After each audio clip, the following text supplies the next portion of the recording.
Hi hello ನಮಸ್ತೆ, welcome back to my YouTube channel. ಇವತ್ತಿನ ಒಂದು ರೆಸಿಪಿ ಏನಂತ ಹೇಳಿದರೆ ಹೀರೆಕಾಯಿ ಬಸ್ಸಾರು.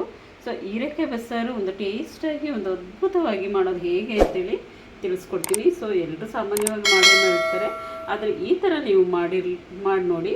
ಸೊ ಹಾಗಿದ್ರೆ ಹೀರೆಕಾಯಿ ಬಸ್ಸಾರು ಸೊ ಭಾಳ ರುಚಿಯಾಗಿರುತ್ತೆ. ಇದಕ್ಕೆ ಕಾಂಬಿನೇಷನ್ ಮುದ್ದೆ ಮಾಡ್ಕೊಂಡು ಊಟ ಮಾಡ್ಕೊಂಡ್ರಂತೂ ಭಾಳ ಚೆನ್ನಾಗಿರುತ್ತೆ.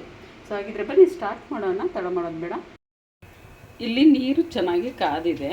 ಸೊ ಅದಕ್ಕೆ ನಾನಿವಾಗ ತೊಗರಿಬೇಳೆನ ಹಾಕ್ತಾಯಿದ್ದೀನಿ ತೊಳೆದ್ಬಿಟ್ಟು. ಫಸ್ಟು ತೊಗರಿಬೇಳೆ ಚೆನ್ನಾಗಿ ಬೇಯಲಿ. ಒಂದು ಅರ್ಧ ಭಾಗ ತೊಗರಿಬೇಳೆ ಬೆಂದ ಮೇಲೆ ನಾವು ಹೀರೆಕಾಯಿನ ಹಾಕೋವಂಥದ್ದು. ಸೊ ಇವಾಗ ಒಂದು ಅರ್ಧ kg ಆಗೋವಷ್ಟು ನಾನು ಹೀರೆಕಾಯಿನ ತೊಗೊಂಡಿದ್ದೀನಿ. ಇದನ್ನು ಸಿಪ್ಪೆನ ತೆಗೆದುಬಿಟ್ಟು ಚೆನ್ನಾಗಿ ಚಿಕ್ಕದಾಗಿ ಹೆಚ್ಚಿಟ್ಕೊಳ್ಳೋಣ. ಇವಾಗ ನೋಡಿ, ಬೇಳೆ ಈ ರೀತಿ ಮುಕ್ಕಾಲು ಭಾಗ ಬೆಂದಿರಬೇಕು. ಸೊ ಆ ಟೈಮಲ್ಲೇ ನಾವು ಕಟ್ ಮಾಡಿಟ್ಟಿದ್ದೀನಿ ಹೀರೆಕಾಯಿನ. ಇಲ್ಲಿ ನೋಡಿ, ಹೀರೆಕಾಯಿನ ಇವಾಗ ಈ ಟೈಮಲ್ಲಿ ಇದಕ್ಕೆ ಹಾಕಬೇಕು. ಎಲ್ಲದನ್ನೂ ಕೂಡ ಹಾಕೋಣ. ಹಾಕ್ಬಿಟ್ಟು ಒಂದು ಸ್ವಲ್ಪ ಉಪ್ಪನ್ನ ಹಾಕಿ ಮಿಕ್ಸ್ ಮಾಡಿ ಇಟ್ಬಿಡೋಣ. ಇದೇನು ಹೀರೆಕಾಯಿ ಸ್ವಲ್ಪ ಹೊತ್ತಿಗೆ ಬೇಗನೆ ಬೆಂದ್ಬಿಡುತ್ತೆ ಬೇಗನೆ.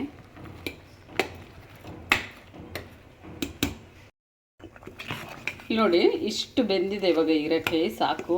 ಸೊ ಇವಾಗ ಇದನ್ನು ಈ ರೀತಿಯಾಗಿ ಬಸ್ತು ಇಟ್ಕೊಂಡ್ಬಿಡ್ತೀನಿ. ಸೊ ಈ ಕಡೆ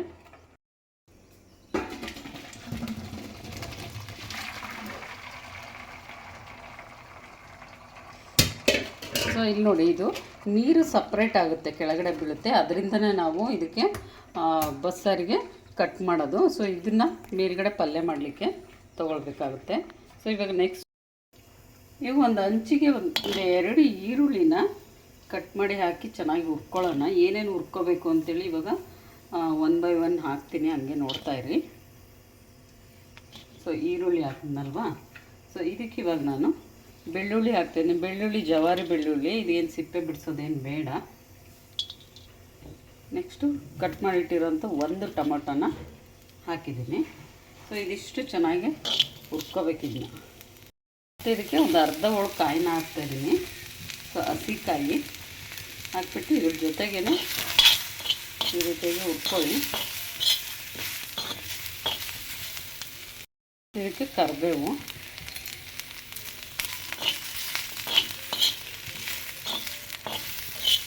ಚೆನ್ನಾಗಿ ಫ್ರೈ ಆದಷ್ಟು ಚೆನ್ನಾಗಿ ಟೇಸ್ಟ್ ಇರುತ್ತೆ. ಸೊ ಬಸ್ಸಾರಿಗೆ ಇದೇ ಥರನೇ ಮಾಡಬೇಕು.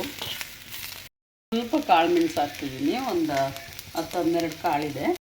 ಸ್ವಲ್ಪ ಜೀರಿಗೆ, 1 ಟೇಬಲ್ ಸ್ಪೂನ್ ಆಗೋಷ್ಟು ಜೀರಿಗೆ, ಇಷ್ಟನ್ನು ಹಾಕಿ ಸೊ ಲಾಸ್ಟಿಗೆ ಹಾಕ್ಬಿಟ್ಟು ಹುರಿಬೇಕು. ಸೊ ಈ ರೀತಿಯಾಗಿ ಸೊ ಇದು ಇವಾಗ ಆಗಿದೆ. ಇವಾಗ ತೆಗೆದುಬಿಡೋಣ. ನೆಕ್ಸ್ಟ್ ಇವಾಗ ಒಂದು 8-9 ಹಸಿಮೆಣ್ಸಿನ್ಕಾಯನ್ನು ಕೂಡ ಹಾಕ್ಬಿಟ್ಟು ಹುರ್ಕೊಳ್ಳೋಣ. ಸೊ ಇದು ಇವಾಗ ಆಗಿದೆ, ಇಷ್ಟ ಆದರೆ ಸಾಕು. ಇದು ಇವಾಗ ತೆಗೆದುಬಿಡ್ತೀನಿ. ಸೊ ಇದೇನು ನಾವು ಹುರಿದಿಟ್ಕೊಂಡಿದ್ವಲ್ಲ ಅದನ್ನೆಲ್ಲ ಮಿಕ್ಸಿ ಜಾರಿಗೆ ಹಾಕಿದ್ದೀನಿ. ಇವಾಗ ಹುಣಸೆಹಣ್ಣು ಕೂಡ ನೆನೆಸಿಟ್ಟಿದ್ದೆ, ಸೊ ಅದನ್ನು ಕೂಡ ಹಾಕಿದ್ದೀನಿ. ನೆಕ್ಸ್ಟು ಕೊತ್ತಂಬರಿ ಸೊಪ್ಪನ್ನ ಹಾಕ್ಕೊಂಡು ಇದೆಲ್ಲ ಕ್ಲೀನಾಗೆ ಫೈನಾಗೆ ರುಬ್ಕೊಂಡು ಬರೋಣ. ಇವಾಗ ಬಸ್ಸಾರಿಗೆ ಏನು ಹಂಚು ಕಾದಿರುತ್ತಲ್ವ, ಕಾದಿರೋಂಥ ಹಂಚಿಗೆ ನಾನು ಒಗ್ಗರಣೆ ಕೊಟ್ಕೊಂಡ್ಬಿಡ್ತೀನಿ. ಯಾಕೆಂತ ಹೇಳಿದ್ರೆ ಡಬಲ್ ಕೆಲಸ ಆಗುತ್ತೆ, ಅದಕ್ಕೋಸ್ಕರ. ಸ್ವಲ್ಪ ಆಯಿಲ್ ಹಾಕಿದ್ದೀನಿ. ಸಾಸಿವೆ ಮತ್ತು ಜೀರಿಗೆ ಹಾಕ್ಕೊಳ್ಳಿ. ಸೊ ಸಾಸಿವೆ ಮತ್ತು ಜೀರಿಗೆ ಸಿಡಿದ ನಂತರ ಕರಿಬೇವು ಹಾಕ್ಬಿಟ್ಟು ಏನು ಕಟ್ಟಿರುತ್ತಲ್ವ ಅದಕ್ಕೇ ಇಂಚು ಒಗ್ಗರಣೆ ಕೊಟ್ಕೊಂಡ್ಬಿಡ್ಬೇಕು. ಕೊಟ್ಕೊಂಡ್ರೆ ಜಾಸ್ತಿ ಕೆಲಸನೇ ಇರೋದಿಲ್ಲ, ಬೇಗ ಆಗಿಬಿಡುತ್ತೆ. ಮಸಾಲೆ ರೆಡಿಯಾಗಿದೆ. ಸೊ ಏನು ಒಗ್ಗರಣೆ ಕೊಟ್ಟಿದ್ವಲ್ವ ಅದಕ್ಕೆ ಸೇರಿಸ್ಬಿಟ್ಟು ಬಸ್ಸಾರು ಸ್ವಲ್ಪ ತೆಳುವಾಗಿದ್ರೇ ಚೆನ್ನಾಗಿರುತ್ತೆ.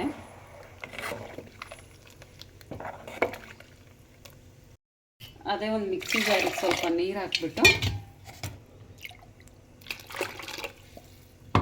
ಸ್ವಲ್ಪ ಟೇಸ್ಟ್ ನೋಡಿಕೊಂಡು ಇನ್ನೊಂದು ಸ್ವಲ್ಪ ಬೇಕಿದ್ರೆ ಸಾಲ್ಟ್ ಬೇಕಿದ್ರೆ ಹಾಕ್ಕೊಳ್ಳಿ. ಇದು ಕುದ್ಬಿಟ್ರೆ ಸೊ ಬಸ್ಸಾರು ರೆಡಿ ಆಯಿತು. ಸೊ ಇವಾಗ ಹೀರೆಕಾಯಿ ಬೇಯಿಸಿಟ್ಟಿದ್ವಲ್ವ ಅದು ಪಲ್ಯನ ಮಾಡ್ಕೊಳ್ಳೋಣ. ಇವಾಗ ಇಲ್ಲಿ ನೋಡಿ, ಬೇಯಿಸಿಟ್ಟಿದ್ವಲ್ವ ಅದನ್ನು ಪಲ್ಯಕ್ಕೆ ಇವಾಗ ರೆಡಿ ಮಾಡ್ಕೊಳ್ಳೋಣ. ಸಾಸಿವೆ ಮತ್ತು ಜೀರಿಗೆ ಹಾಕ್ಕೊಳ್ಳಿ. ನಂತರ ಕರಿಬೇವು ಹಾಕಿ, ಆಮೇಲೆ ಒಂದು 3 ಹಸಿಮೆಣಸಿನಕಾಯಿ ಹಾಕಿ, ಆಮೇಲೆ ಒಂದು ಈರುಳ್ಳಿನ ಕಟ್ ಮಾಡಿ ಹಾಕ್ತಾಯಿದ್ದೀನಿ.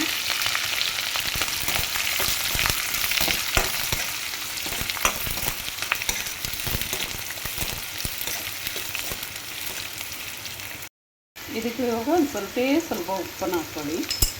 ಹಾಕ್ಬಿಟ್ಟು ಚೆನ್ನಾಗಿ ಮಿಕ್ಸ್ ಮಾಡಿ. ಸೊ ಸ್ವಲ್ಪ ಟೈಮ್ ಆಯಿಲಲ್ಲೇ ಈರುಳ್ಳಿ ಚೆನ್ನಾಗಿ ಫ್ರೈ ಆಗಲಿ. ಇದಾದ ನಂತರ ಬೇಯಿಸಿಟ್ಟಿರೋಂತಹ ಹೀರೆಕಾಯಿ ಮತ್ತು ಬೇಳೆನ ಇದಕ್ಕೆ ಸೇರಿಸ್ಕೊಂಡು ಚೆನ್ನಾಗಿ ಇವಾಗಷ್ಟು ಮಿಕ್ಸ್ ಮಾಡಿ. ಇದಿವಾಗ ಮಿಕ್ಸ್ ಆದಮೇಲೆ ಸ್ವಲ್ಪ ಕಾಯಿ ತುರಿನ ಹಾಕ್ಬಿಟ್ಟು ಮಿಕ್ಸ್ ಮಾಡ್ಕೊಳ್ಳಿ. ಸೊ ಕಾಯಿ ತುರಿ ಎಲ್ಲ ಪಲ್ಯಕ್ಕೂ ಹಾಕಿದ್ರೂ ಭಾಳ ರುಚಿಯಾಗಿರುತ್ತೆ. ಇದೊಂಥರ ಸ್ಪೆಷಲ್ ಅಂತಲೇ ಹೇಳ್ಬೋದು ತೆಂಗಿನಕಾಯಿ ತುರಿನ ಹಾಕ್ಬಿಟ್ಟು ಮಾಡಿದ್ರೆ. ನೆಕ್ಸ್ಟ್ ಇವಾಗ ಕೊತ್ತಂಬರಿ ಸೊಪ್ಪು ಹಾಕಿದ್ರೆ ಫೈನಲಾಗಿ ಹೀರೆಕಾಯಿ ಪಲ್ಯ ರೆಡಿ ಆಯಿತು. ಇವಾಗ ನೋಡಿ ಹೀರೆಕಾಯಿ ಪಲ್ಯ ಮತ್ತು ಬಸ್ಸಾರು ಬಹಳ ರುಚಿಯಾಗಿ ಭಾಳ ಟೇಸ್ಟಾಗಿ ರೆಡಿ ಆಯಿತು. ಸೊ ಈ ವಿಡಿಯೋ ನಿಮಗೆಲ್ರಿಗೂ ಇಷ್ಟ ಆಗಿದ್ದರೆ ದಯವಿಟ್ಟು ಇವಾಗಲೇ ಹೋಗಿ ಸಬ್ಸ್ಕ್ರೈಬ್ ಮಾಡ್ಕೊಳ್ಳಿ, ಲೈಕ್ ಮಾಡಿ, ಶೇರ್ ಮಾಡಿ, ಹೀಗೆ ನನ್ನ ಚಾನಲ್ಗೆ ಸಪೋರ್ಟ್ ಮಾಡಿ ಅಂತ ಹೇಳ್ತಾ, ಸೊ ಮುಂದಿನ ಒಂದು ಲಾಗೊಂದಿಗೆ ಮುಂದಿನ ಒಂದು ರೆಸಿಪಿಯೊಂದಿಗೆ ಮತ್ತೆ ಸಿಗ್ತೀನಿ ಫ್ರೆಂಡ್ಸ್. ಟೇಕ್ ಕೇರ್, ಎಲ್ರಿಗೂ ಬಾಯ್.